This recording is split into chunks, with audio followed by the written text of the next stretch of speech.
entered the room and performed proper hand hygiene. Good evening, Mr. Hughes. My name's Daniel Burton, and I'm going to be the Jacksonville State Nurse Practitioner student assessing you today. Is that okay? Yes, sir. Okay. So we're going to be assessing your heart and your lungs, all right?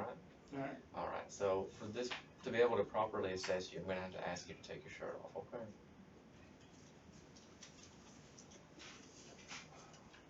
All right. And you can kind of lean back. And one of the first things we're going to be doing is we're going to be starting with inspection. I'm going to turn this light on.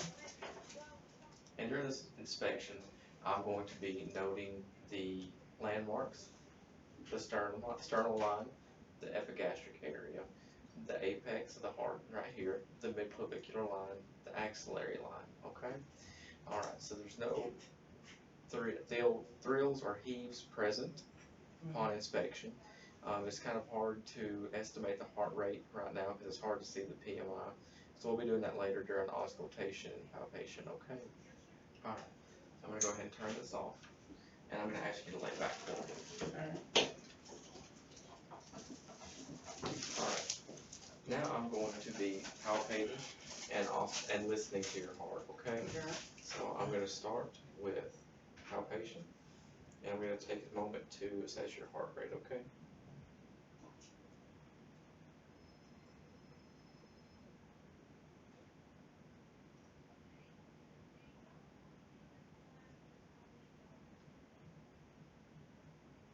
All right, the patient's estimated heart rate is 76. And no thrills or heaves present. All right, so now I'm going to be listening to you, okay? I'm going to warm up the bell of my stethoscope.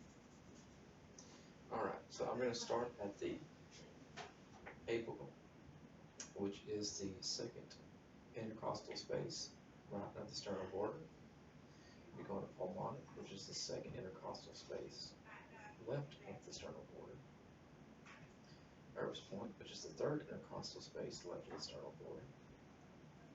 Tricuspid, which is left of the sternal border. Fourth sternal space.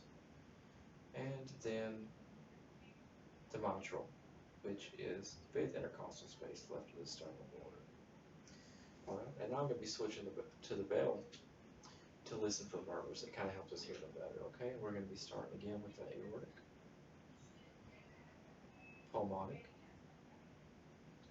Irvis, tricuspid, and mitral.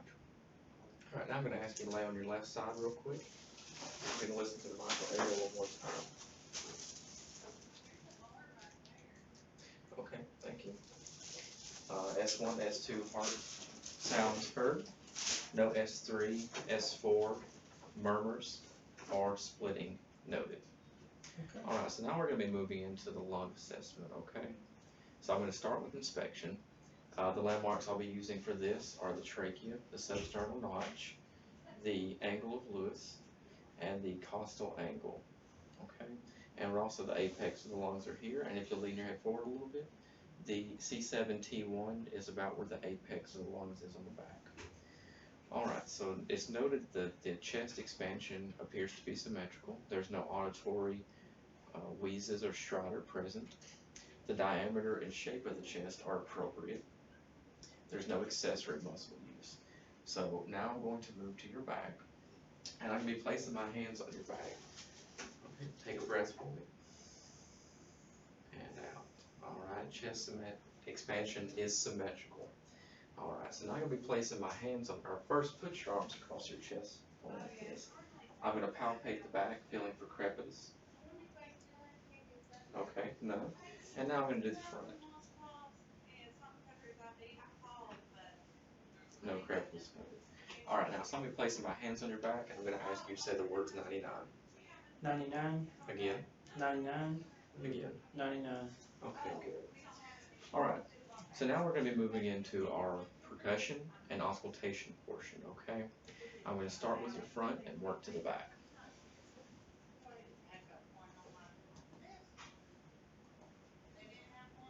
Raise your arms for me.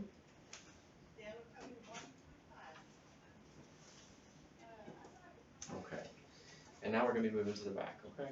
Alright. So for this portion, I'm actually gonna be asking you to hold your breath, and I'll give you some breaks. And we're gonna be marking where the base of the lungs are, okay? Alright. So I'm gonna have some tape. And we're gonna tear a few pieces off. And we're doing this so we can measure where the bases of the lungs are at, okay? Okay. And then we'll take the difference in the end and make sure everything's within expected range.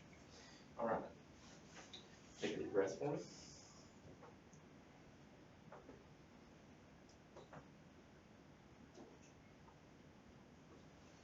Okay, placing the first piece of tape. You need to take a break for me. You can breathe. Alright, let me know when you're ready. Alright, take a deep breath again. And I'm going to start from where I placed the tape and work my way back up. Okay, I'm going to place another piece of tape. You can take a break. Take a breath. Let me know when you're ready. Okay. Okay.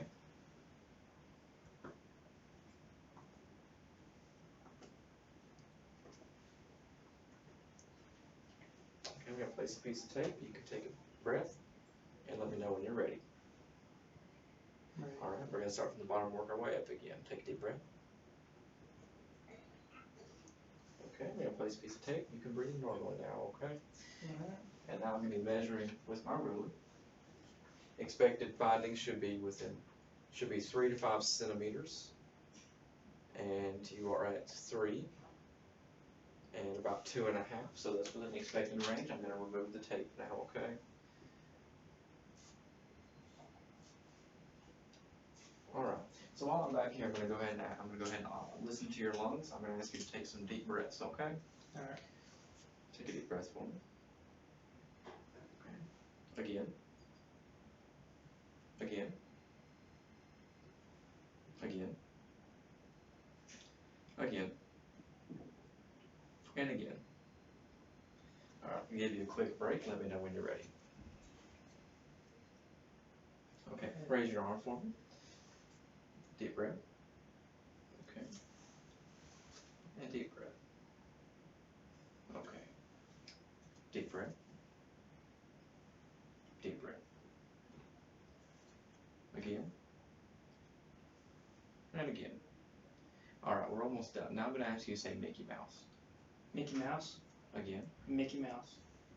Again. Mickey Mouse. And again. And Mickey Mouse. Okay. Upon how percussion, all lung sounds were resonant. There was no adventitious breath sounds heard with auscultation, and the vocal resonance was appropriate.